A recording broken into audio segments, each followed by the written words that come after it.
Get up, fools! Big T here, and I'm back with another video.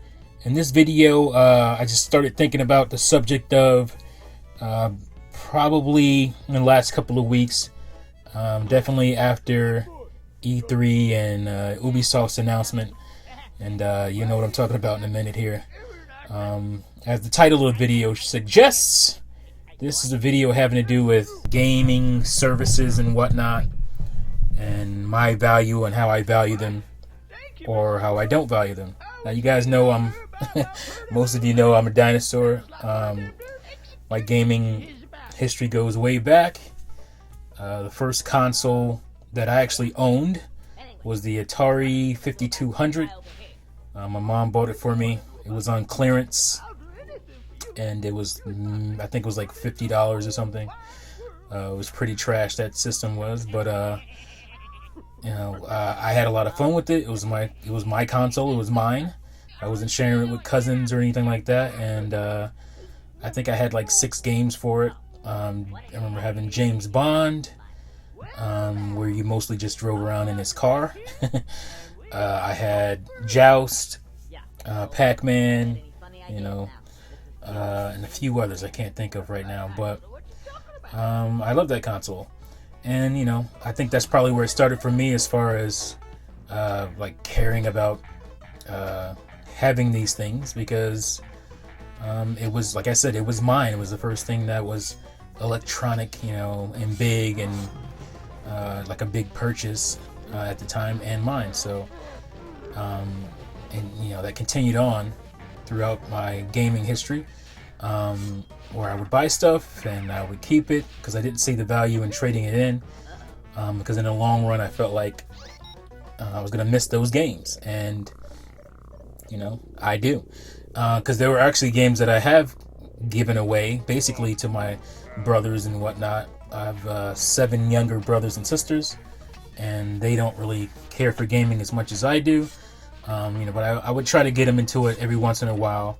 And there were certain eras of gaming where I would give them stuff, wish that I hadn't not too long after. So mostly GameCube. I gave a lot of GameCube stuff away to them, some PlayStation 2 stuff like that. But for the most part, I have most of the games that I bought back in the day.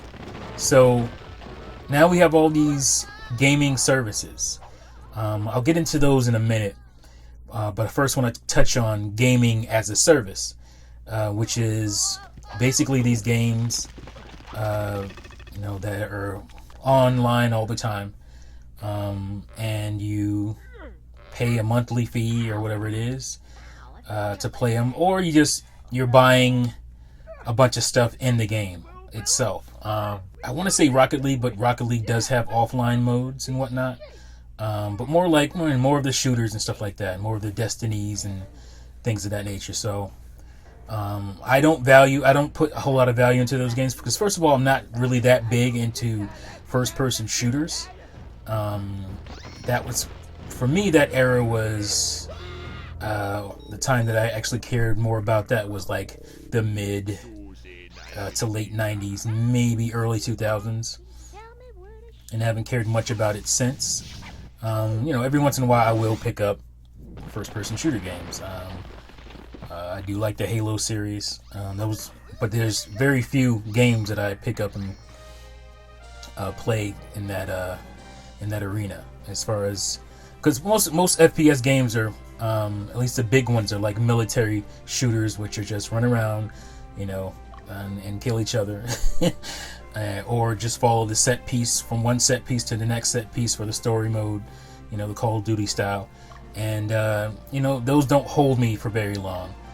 And I don't care about the online deathmatch stuff, so I don't, you know, they don't hold me for long. Now, I like games that are put a little difference to it, like the Doom multiplayer was cool, you know, or any games like Doom. They bring something different to first-person shooters other than just running around and having, you know, realistic or real-life weapons and whatnot. So if you have some kind of spin on it, you know, sci-fi type of thing or something like that, like a Titanfall or something like that, where I like the world that you're working with.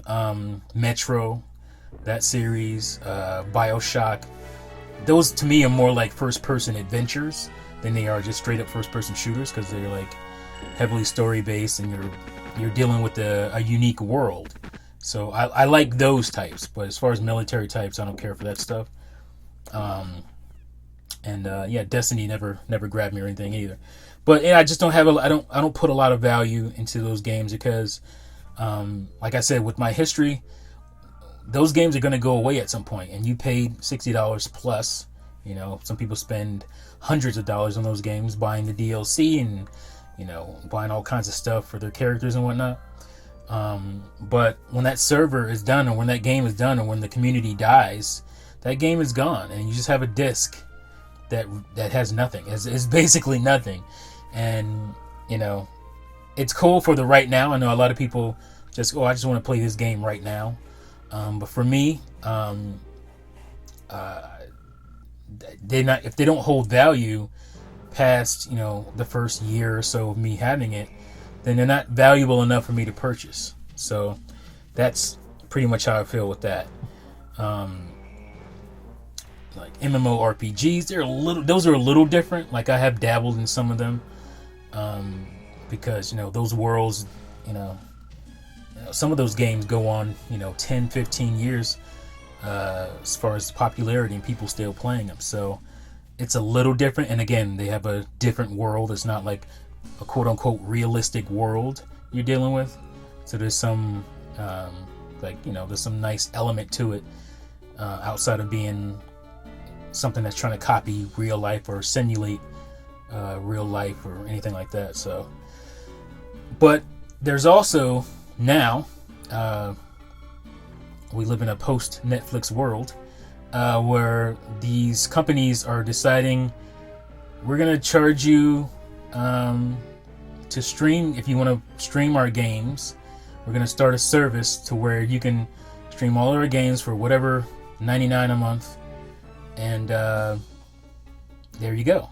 And I don't necessarily have a problem with it, but again, I don't hold value in it, because first of all, it's basically a rental service. That's a rental service, and I've never been about renting games. I don't like. I like freedom. You know, I don't like the idea of, I got to finish this game in a certain amount of time. I don't like that. I don't like time. I don't like time limits in games. So I certainly don't like being given a time where I have to finish the game or it goes back, you know. So if I couldn't afford to buy the game, I didn't play it, and that's just how I felt about it. And I'm cool with that. I don't feel like I'm missing anything with that, because like I said, my anxiety of having to give something back is not, you know, something I care to partake in. And so you have services like Game Pass for Xbox. It's a high value service. Like, again, it's not for somebody like me, because I don't rent games, and I'm a high volume gamer. Like, I have tons of games, and I'm always like buying games, and my backlog is ridiculous. So for me, it's like, why would I partake in a service like that? Being tempted with all these games that I'm not going to finish. I know me. And I just look kind of like at my Steam account. I buy a bunch of games on Steam.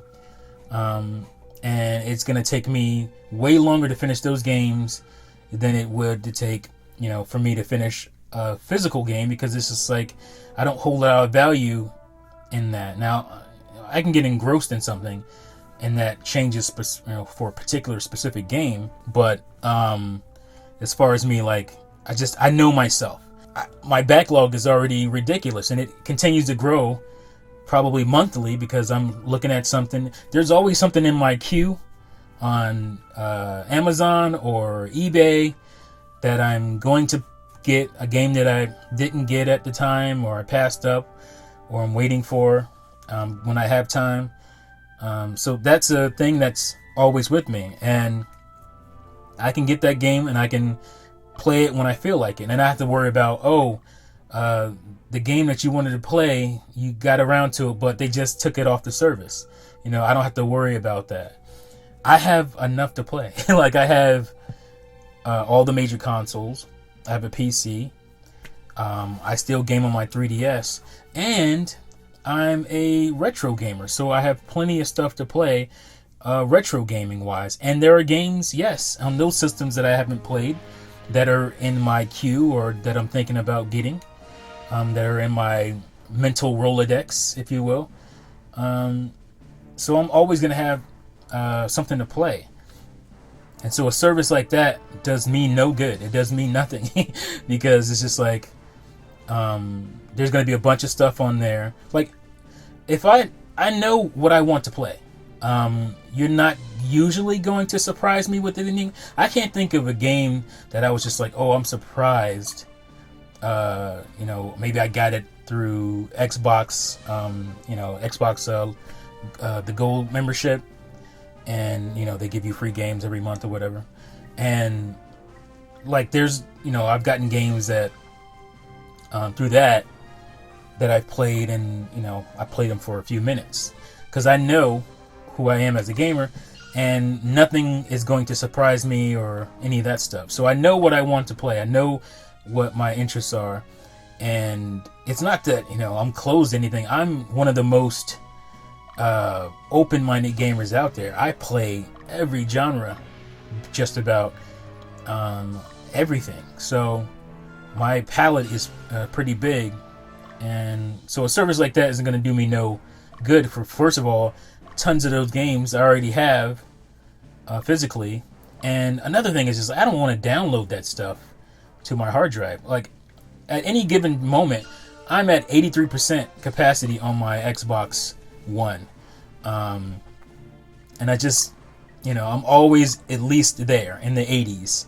and I don't feel like buying another hard drive to hook up and then have to plug that thing in or anything like that, or relying on one you don't have to plug in, but there's issues with that.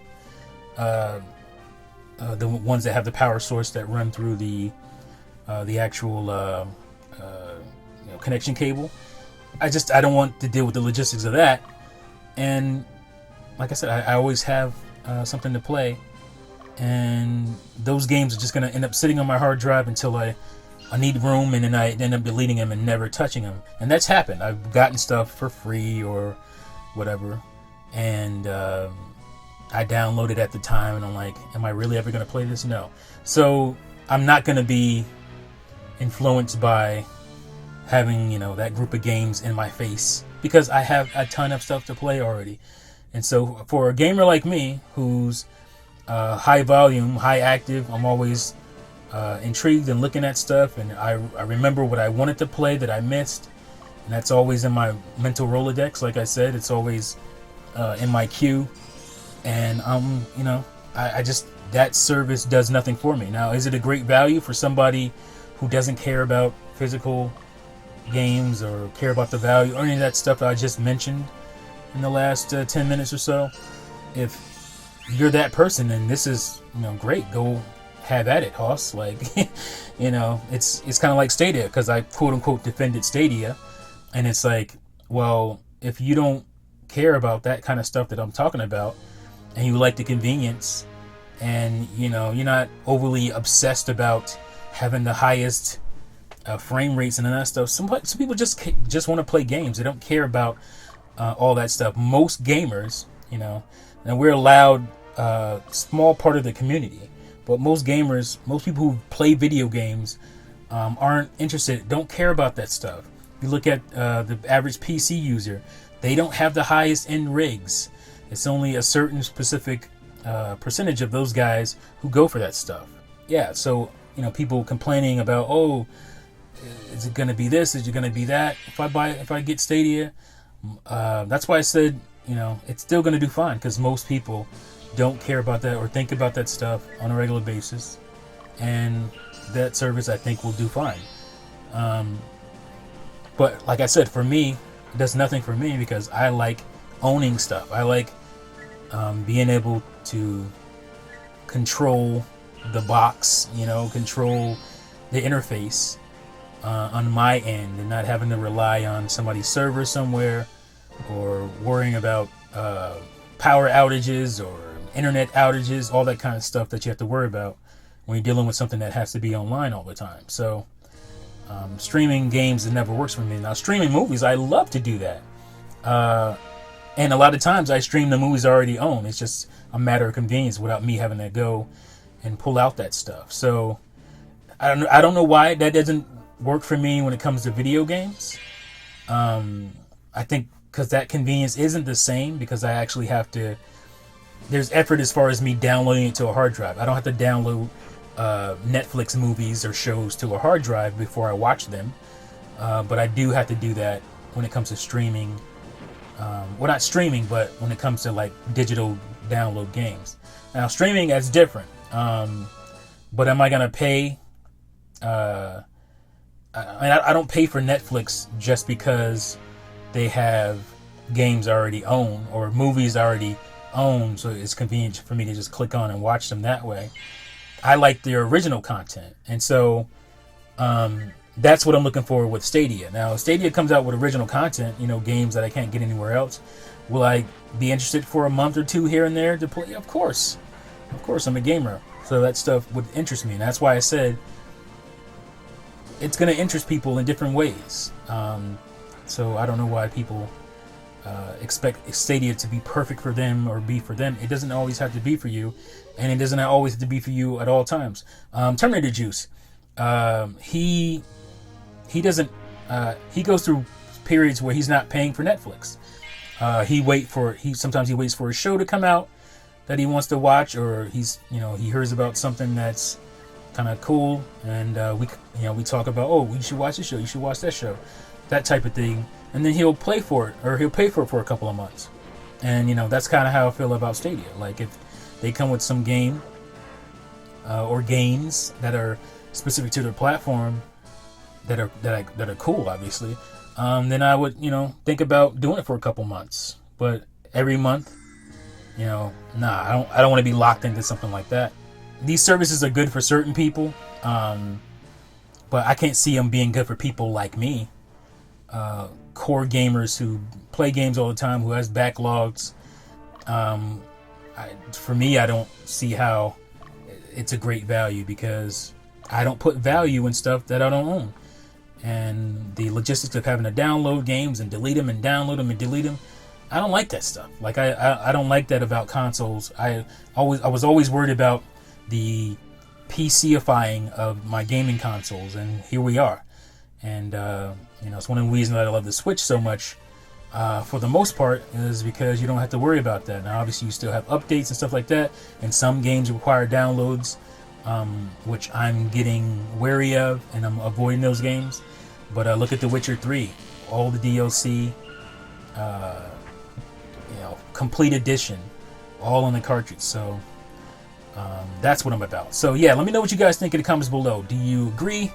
Are you like me? You like your physical copy? You like to own something? You don't like to deal with the logistics of downloading something to your hard drive and deleting it and downloading and deleting and down. Like, I don't like that stuff at all. But let me know what you think. Thank you guys for watching and listening. And now, see you fools next time. Peace out.